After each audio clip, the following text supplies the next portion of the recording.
டேய் அருண் உன் ஆளுடா. டேய் எப்படிடா? அக்கா, இவர் தானே உடைய பொண்ணு பார்க்க வந்தாரு.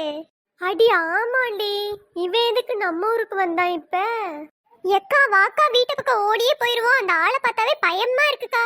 அதுலயும் கூட ஒருத்தன் நிக்கிறியான் பாரு, கண்ணங்கரே. நான் அவனெல்லாம் பார்த்தா பூச்சாண்டி மாதிரியே இருக்குக்கா.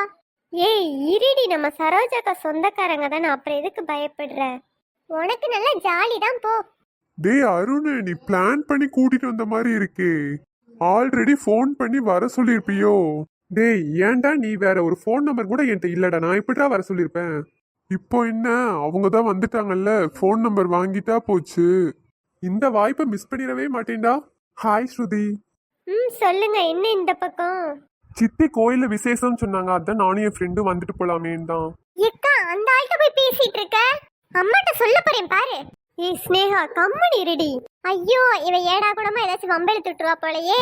உங்க ஃபோன் நம்பர் கிடைச்சா கொஞ்சம் நல்லா இருக்கும். டேய் ஃபோன் நம்பர் கொடுங்கன்னு உரிமையா கேளுடா. நீ கல்யாணம் பண்ணிக்கிற போற பொண்ணுடா அவ. நீ என்ன வேணாலும் கேட்கலாம் அவகிட்ட. நீங்க ஃபர்ஸ்ட் எங்க அக்காவை அவ இவன் சொல்லாதீங்க, அவர் தானே கட்டிக்க போறாரு. நீங்க எதுக்கு அவ இவன் சொல்றீங்க? எம்மா தாயே, தெரியாம சொல்லிட்டேம்மா. டேய் உன் குழந்தைய சரியான வாயாடியா இருப்பா போல. இப்போலாம் பொண்ணுங்க வாயாடியா இருந்தாதாண்ட பொழைக்க முடியும். அதுவும் உண்மைதான். நீ எப்படி குப்பை கொட்ட போறியோ தெரியல.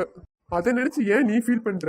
எக்கா, அவங்க கிட்ட போன் நம்பர்லாம் தந்துராதக்கா, தேவையில்லாத பிரச்சனையாயிரும். எனக்கு தெரியும்டி, உன் வேலை என்னமோ அதை மட்டும் பாருடி ஸ்னேகா. உங்களுக்கு கூச்சலைனா என் பைக்லயே கொண்டு போய் வீட்டுல டிராப் பண்ணிடுவேன்.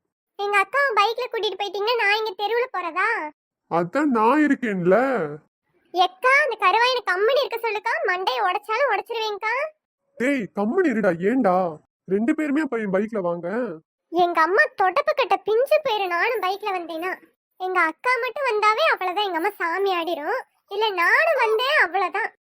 போன் நம்பர் தானே, சரோஜா அக்கா கிட்ட வாங்கிக்கோங்க. அப்போ நீங்க தரமாட்டீங்க? வீட்ல கேட்காம தரது தப்பு தானே. சரிக்கா, வாக்கா, நேரம் ஆயிடுச்சுக்கா, அம்மா தேடுங்கக்கா. ஆமா ஆமா, வீட்டுல தேடுவாங்க, நீங்க கிளம்புங்க. எங்க சித்தி கிட்ட நம்பர் வாங்கி நான் உங்களுக்கு கால் பண்றேன். நான் உங்க காலுக்காக வெயிட் பண்ணிட்டு இருக்கேன். பாய். அட்ரா அட்ரா அட்ரா.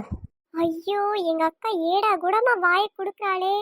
அதான் பாய் சொல்லிட்டீலக்கா, வாக்கா போவோம். ஓ மவளுக்கு கோயிலுக்கு போனாளுங்களா இல்ல கோயிலை எழுதி வாங்க போனாளுங்களாடி? எத்தனை மணிக்கு போனாளுங்க? இன்ன வரையும் ஆளவே காணோம். அதான் நானும் வாசப்படியவே பார்த்து நின்றுட்டு இருக்கேன். நல்லா ஊர் சுத்தி பழகிட்டாளுகடி. போற வீட்டுல இப்படி இருந்தா என்ன நினைப்பாங்க நம்மளைய? வந்துருவாளுங்க, எங்கேயாச்சும் நின்று அவகிட்டயாச்சும் பேசிட்டு நிப்பாளுங்க. ஆமாண்டி ஆமா, உன்ட்டதான் எப்படி பிள்ளை வளர்க்கணும்னு கத்துக்கணும்டி. எம்மா, உன் மவ சரியான ஆளா இருக்காமா. இங்க நம்ம கிட்ட கல்யாணமே வேணாம் சொல்லிட்டு அங்க மாப்பிள்ளை கிட்ட பல்ல இழிச்சு இழிச்சு பேசுறாமா. உங்க ரெண்டு பேரையும் தொடப்பு கட்டையாலேயே அடிக்கணும்டி. போய் எத்தனை மணி ஆச்சு?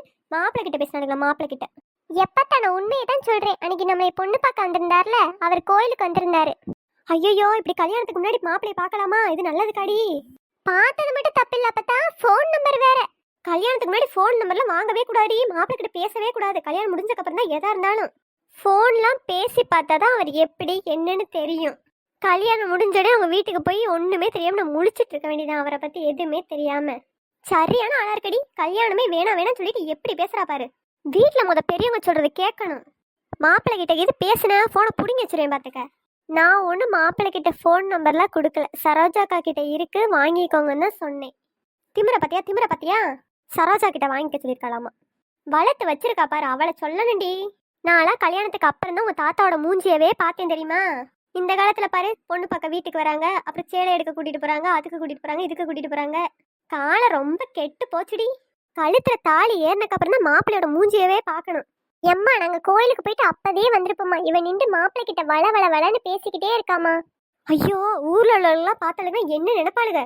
மாப்பிள்ளைகிட்ட பேசலாமாடி? பார்த்தோன்னே குடுகுடுன்னு வீட்டு பக்கம் ஓடியார வேணா. அதான் அப்பத்தான சொன்னேன், வா வீட்டுக்கு போவானு. இவதான் வரவே மாட்டேன்ட்டா. மாப்பிள்ளையோட அப்பா அம்மாலாம் வந்திருந்தாங்களா இல்ல மாப்பிள்ளை மட்டும் வந்திருந்தாரா? அப்பத்தா மாப்பிள்ளையும் உங்க ஃப்ரெண்டு மட்டும்தான் வந்திருந்தாங்க. அதான் பேசினேன். குடும்பத்தோட வந்திருந்தா கூட பேசினா தப்பு இல்லடி. மாப்பிள்ளையும் ஃப்ரெண்டு வந்திருந்தாங்க வேற சொல்லுற. இப்ப என்ன முதலா முழுங்கி போச்சு? இப்படி கத்துற. இன்னும் கொஞ்ச நேரத்துல மாப்பிள்ளைகிட்ட எனக்கு ஃபோன் வந்துடும். என்னமோ பண்ணி தொடங்கடி, போங்க. நான் சொல்றதெல்லாம் கேட்டா தானே. ஸ்ருதி, பேசுறது தப்பு இல்லம்மா, பார்த்து நிதானமா அளவா பேசிக்கணும். எனக்கு தெரியுமா, நீங்க அதை பத்திலாம் கவலைப்படாதீங்க. பண்ணாத காரியம் பண்ணிட்டு வந்து என்ன பேச்சு பேசுறா பாரு. அது மட்டும் இல்லம்மா மாப்பிள்ளை பைக்ல கூட்டிட்டு வரணுமா வேற கேட்டாரு.